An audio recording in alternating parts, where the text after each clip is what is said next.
Olá pessoal, professor Joy Roriz.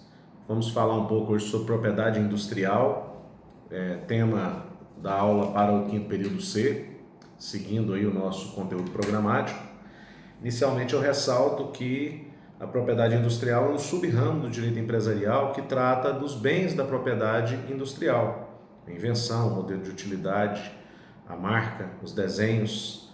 E inicialmente, historicamente falando, a propriedade industrial foi tratada tem como marco, um marco legislativo, a chamada União de Paris, que foi lá em 1883, é uma convenção internacional da qual o Brasil é signatário, e no ordenamento jurídico brasileiro atual, nós temos aí a lei da propriedade industrial, que é a lei 9279 de 1996, que é atualmente a lei que trata, da propriedade industrial. Vocês se recordam quando nós estudamos aí sobre o estabelecimento empresarial, nós vimos que existem bens materiais e imateriais, corpóreos e incorpóreos, que compõem, que fazem parte do estabelecimento empresarial. E nós falamos alguma coisa a respeito desses bens da propriedade industrial. E hoje a gente vai aprofundar um pouco mais na legislação pertinente a esses referidos bens integrantes aí do estabelecimento empresarial.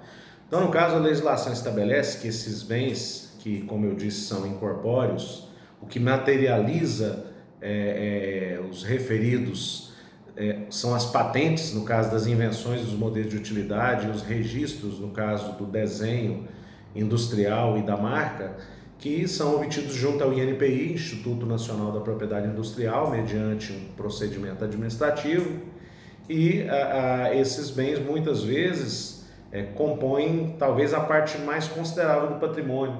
Vocês se lembram que a gente comentou, por exemplo, sobre as marcas famosas, marcas de alto valor, as grandes empresas de tecnologia da informação, as grandes empresas de fast food, as grandes marcas de roupas, de calçados, que a gente falou até a respeito das franquias, que muitas vezes são objeto de contrato de franquia. Então essas empresas, o que elas têm muitas vezes de mais valioso é a marca, que é um bem integrante aí da propriedade industrial.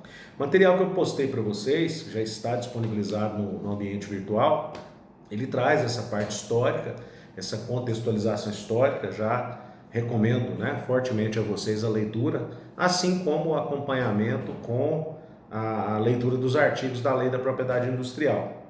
E aí a gente fala um pouco então de cada um desses bens. O primeiro deles é a invenção. A invenção, a característica fundamental da invenção é que o bem criado, o objeto, o que foi objeto de invenção, ele fuja dos conhecimentos tecnológicos e científicos corriqueiros. É o que a gente chama, o que na verdade o direito industrial ele intitula como estado da arte.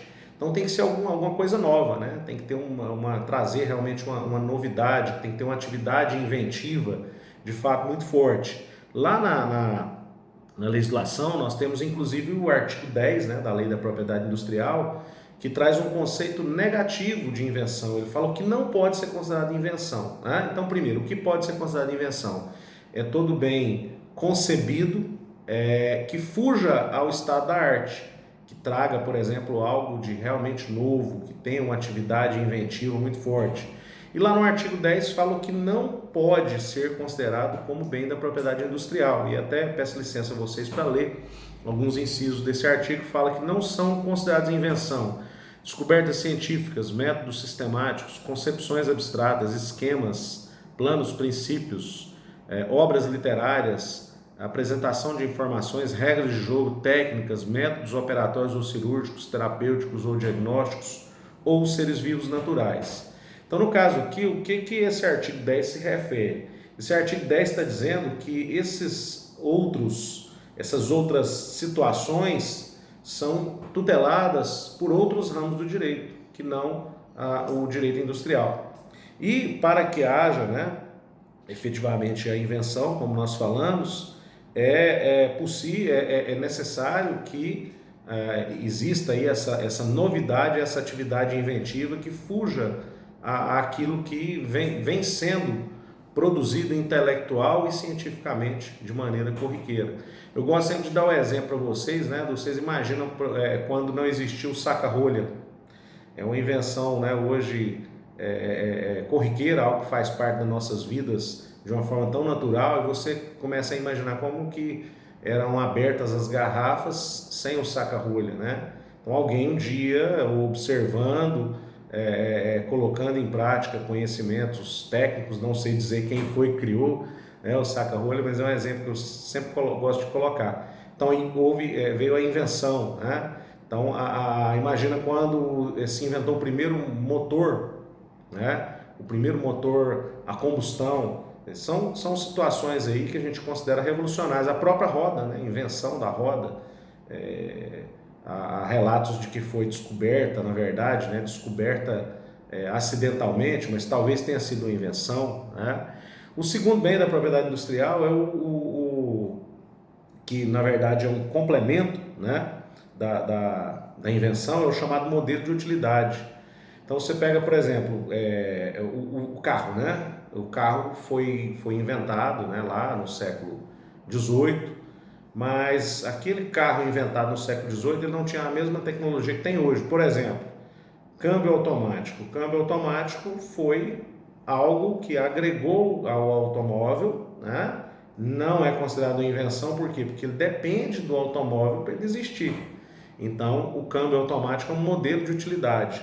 A lei fala do modelo de utilidade no seguinte sentido, ela fala assim, o artigo 9º da Lei da Propriedade Industrial, objeto de uso prático ou parte desse suscetível de aplicação industrial que apresente nova forma ou disposição envolvendo ato inventivo que resulte em melhoria funcional no seu uso ou em sua fabricação. Então, o modelo de utilidade ele depende da invenção. A existência do modelo de utilidade está atrelada à invenção. Terceiro bem da propriedade industrial seria os desenhos industriais, que tem a ver com a forma, né? Então você vê, por exemplo, a forma dos móveis, dos veículos, né? Móveis planejados, o design dos veículos, o design dos eletrodomésticos, tudo isso é objeto do chamado desenho industrial. Há uma diferença entre o desenho industrial e a obra de arte, porque a obra de arte ela é única. Então você tem uma escultura, uma pintura, um quadro, isso aí é único. E o desenho industrial não, ele é concebido com a finalidade de produção em série. Inclusive é um dos requisitos que a lei estabelece. Se ele não tiver aplicação industrial, se ele não puder ser produzido, replicado em série, ele deixa de ser desenho industrial. Então essa seria aí a diferença fundamental. E por fim a marca, né, que a lei estabelece como sinal distintivo suscetível de percepção visual que identifica direto ou indiretamente produtos e serviços. E aí nós temos, né, as marcas que podem ser caracterizadas tão somente por desenhos, por escritas estilizadas ou pela mistura, né? Então o que a doutrina costuma classificar as marcas como nominativas, figurativas ou mistas. Material que eu passei para vocês lá, a gente fala um pouco a respeito disso, inclusive com exemplos, né? Então as marcas nominativas, aquelas que são escritas, as figurativas, aquelas que são caracterizadas por um símbolo. Então, por exemplo, aquela gravatinha da Chevrolet, o símbolo da BMW, então, são marcas figurativas. E as marcas mistas são aquelas que eu tenho uma escrita estilizada, marca do McDonald's. O McDonald's é uma escrita estilizada. E podemos dar aí diversos outros exemplos.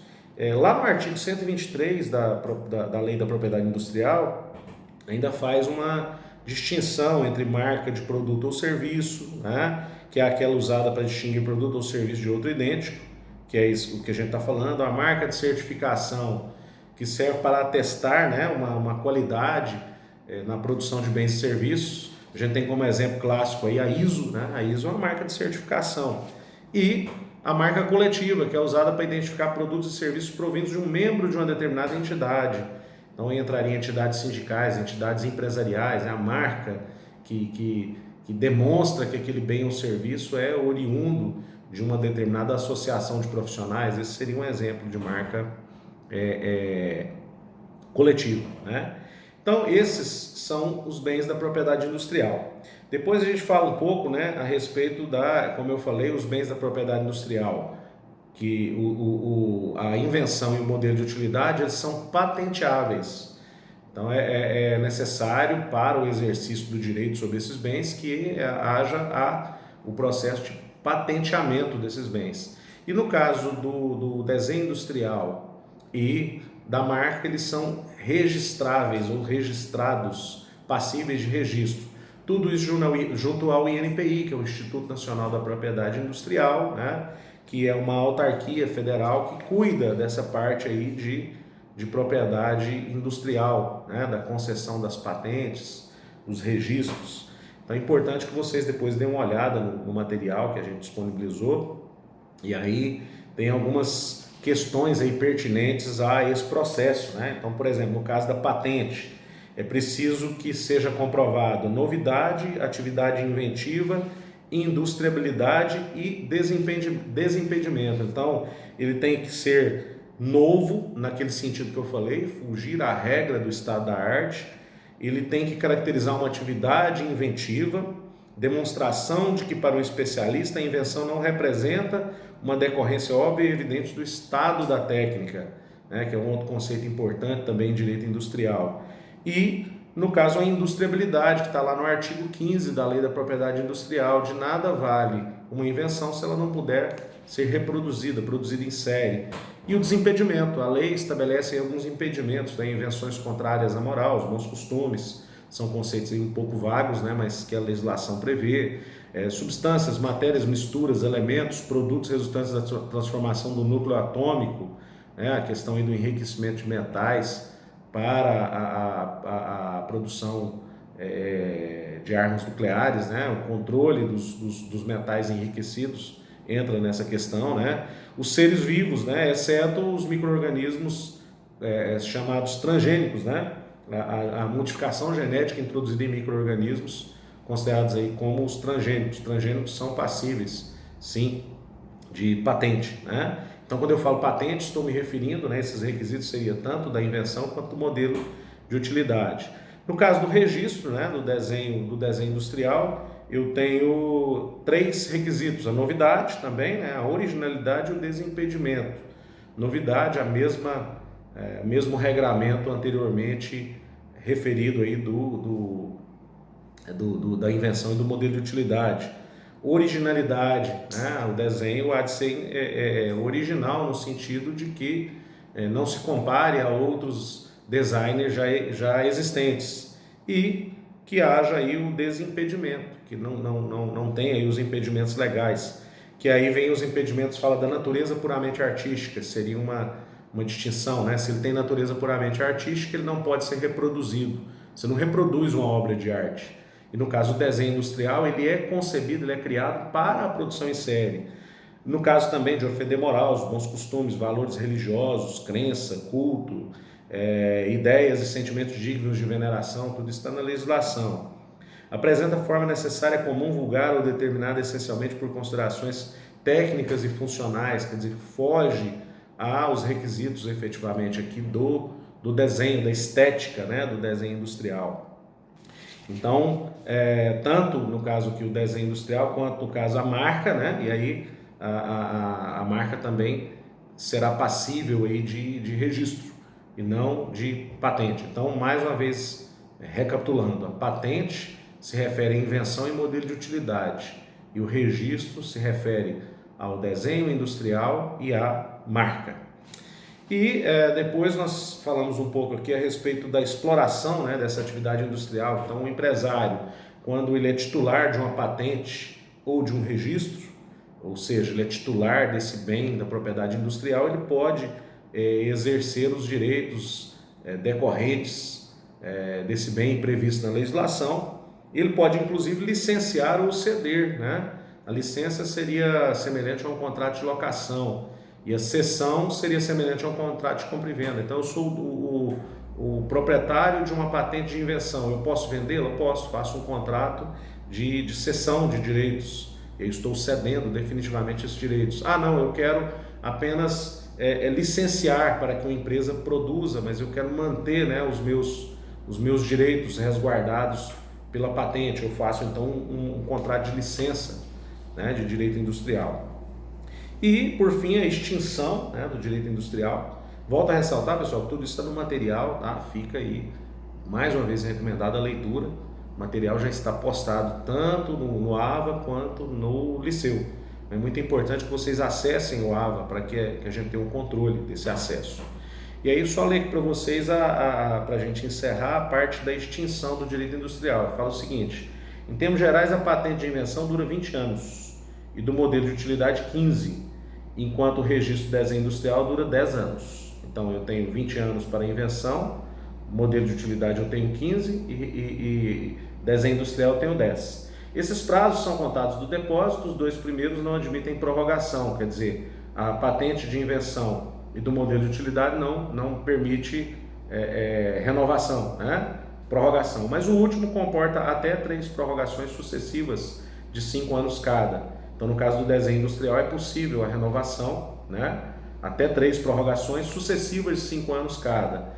E o registro da marca dura 10 anos contados da concessão e é sempre prorrogável. Então, o único bem da propriedade industrial que não tem um prazo de extinção, né, que não vai cair no domínio público, é a marca. A marca ela tem que ser renovada, prorrogado, né, o seu registro, mas não há prazo pré-estabelecido aí para o seu término, ao contrário dos demais bens da propriedade industrial. Tá? Bom, pessoal, aí como eu falei para vocês, a gente colocou já o material, disponibilizou o material, estou sempre linkado aqui no fórum para eventuais dúvidas, né? Inicialmente o fórum nós utilizamos aí para fazer uma atividade, mas o fórum é o nosso canal de comunicação. Vocês podem entrar em contato comigo aí por WhatsApp, por outros meios, né? Pelo Instagram. Estou aí disponível para sanear eventuais dúvidas e na sequência eu vou passar uma atividade a respeito aqui dessa aula, tá bom?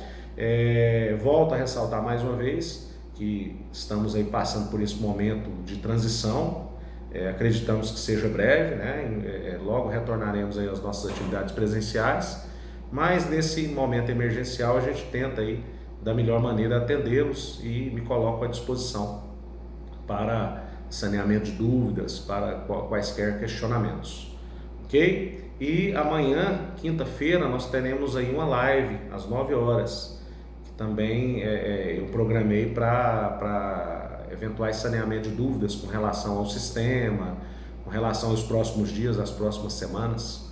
Então aguardo vocês amanhã e, mais uma vez, recomendo fortemente que estudem o material e não interrompam suas atividades acadêmicas, porque esse momento é transitório, vai passar, sobretudo aí com fé em Deus, com muita esperança, nosso país vai sair aí desse momento tão difícil. Não é um momento do nosso país, é um momento mundial, né? Temos que ter aí bom senso, coerência, equilíbrio e temos que tentar manter nossas atividades corriqueiras e a saúde mental principalmente. Então nada melhor do que o estudo, do que a leitura, do que a dedicação e as atividades acadêmicas para manter aí a nossa cabeça no lugar. Tá bom, pessoal? Um grande abraço, fiquem com Deus e até breve.